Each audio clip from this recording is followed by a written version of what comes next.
Hi there, I'm Champie. Welcome to my little cozy world.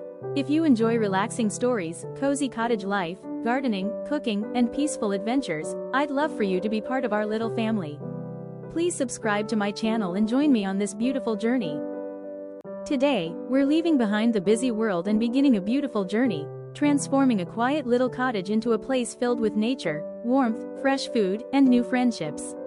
Because every journey begins with a single step, and today, mine begins with a heart full of hope. I don't know what waits beyond these hills, but somehow, it already feels like home. The morning breeze carried the scent of wildflowers as I waited quietly for the little countryside bus. With one deep breath and a small smile, I stepped aboard, leaving behind everything familiar. A cozy window seat, just perfect for watching the world slowly unfold. I placed my little backpack beside me and held my tiny flower pot a little closer. Some things are simply too precious to let go. As the bus rolled forward, the golden morning light painted the valleys with warmth, and excitement quietly filled my heart. When the bus finally came to a stop, I knew this wasn't just another destination. It was the beginning of a brand new chapter. As I stepped off the little bus, everything became wonderfully quiet. The mountains stood tall in the distance, wildflowers danced with the breeze, and the air smelled of fresh grass and pine. Then, I saw it, a tiny wooden cottage, tucked away among flowers and climbing ivy, waiting patiently as if it had known I was coming. It wasn't grand or perfect, but somehow, it felt like home the very moment I looked at it. The little brass key rested quietly in my hand. I walked up the stone path and stopped in front of the old wooden door. Everything was still, except for the soft breeze moving through the flowers around the cottage. I slipped the key into the lock and turned it. I stepped inside. This was my home now. The cottage was quiet, almost as if it had been asleep for a long time. Every room had its own little charm. A wooden table by the window. An old rocking chair beside the fireplace. Shelves waiting to be filled with books. A tiny kitchen that already felt inviting. Morning light slipped through the windows, filling the rooms with a soft golden glow. There wasn't much here yet. Just empty spaces, simple furniture. An empty cottage doesn't stay empty for long. The first thing I unpacked was my favorite little stack of books. Then came the candles, a few tiny plants, and the soft blanket I'd carried all the way here. Each little corner slowly found its own place.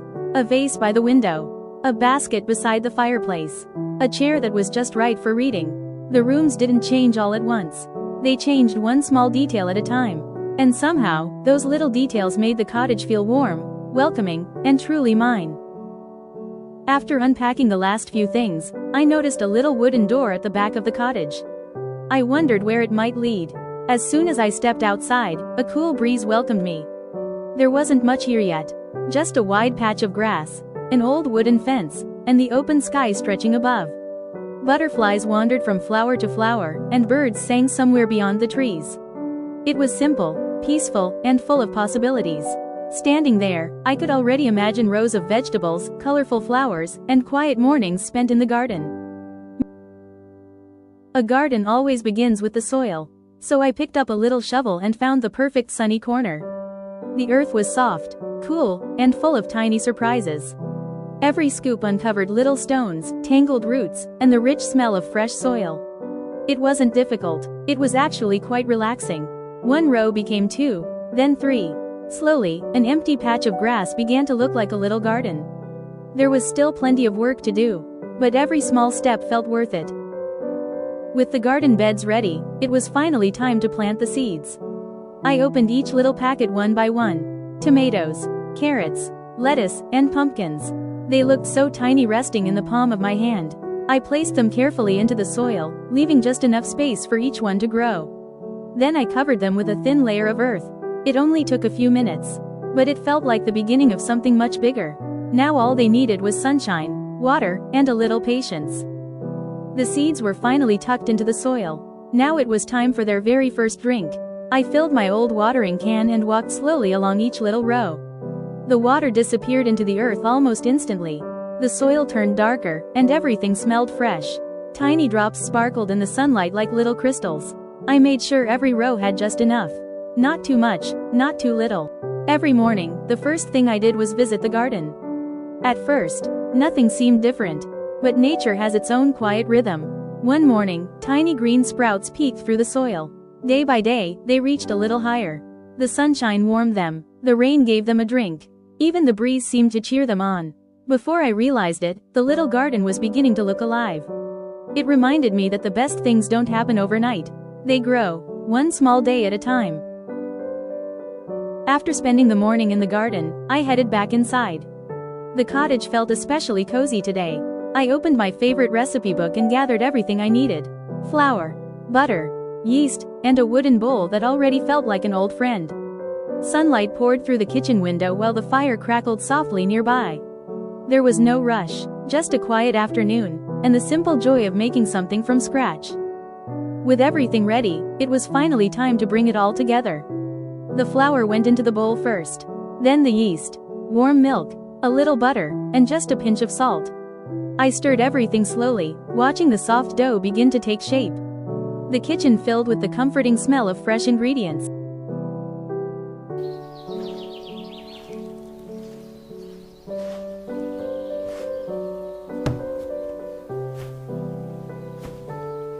The dough was finally ready. I sprinkled a little flour across the wooden table and turned it out of the bowl. The dough was finally smooth and ready to rest. I placed it back into the wooden bowl and covered it with a clean linen cloth. Now there was only one thing left to do. Wait, bread can't be rushed. While the dough quietly rose beside the warm kitchen window, I made myself a cup of tea. The cottage felt especially peaceful. The fire crackled softly. The afternoon sun drifted across the wooden floor. And little by little, the dough began to grow.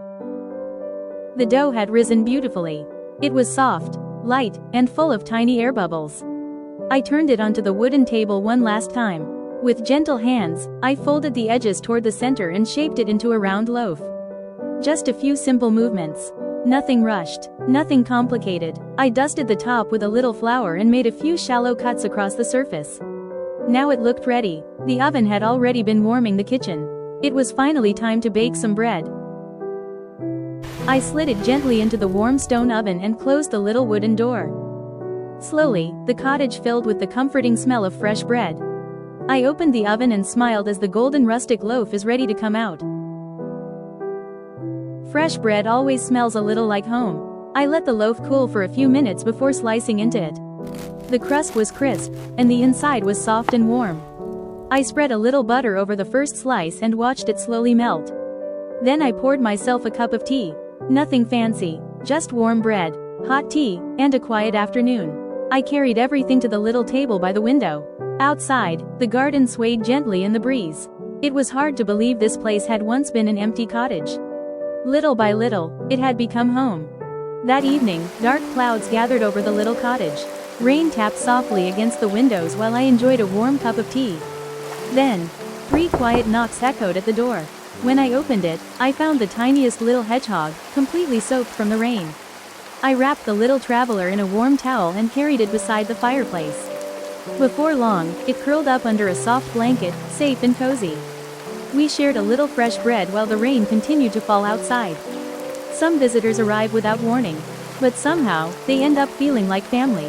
From that rainy evening on, the little cottage never felt lonely again. By the end of summer, the little garden had given me more than I ever imagined. Bright tomatoes, sweet carrots, little pumpkins, and fresh herbs filled my basket. Back in the kitchen, I chopped every vegetable with care and let them simmer into a warm pot of homemade soup. As the sun began to set, the whole village gathered around a long wooden table. There was fresh bread, warm soup, laughter, and stories shared between neighbors. Watching everyone enjoy a simple meal made my heart feel full. That night, I sat on the porch with my little hedgehog sleeping beside me. The stars stretched across the sky, the cottage glowed softly behind us, and I realized, the greatest harvest isn't what grows in the garden. It's the happiness we share with others.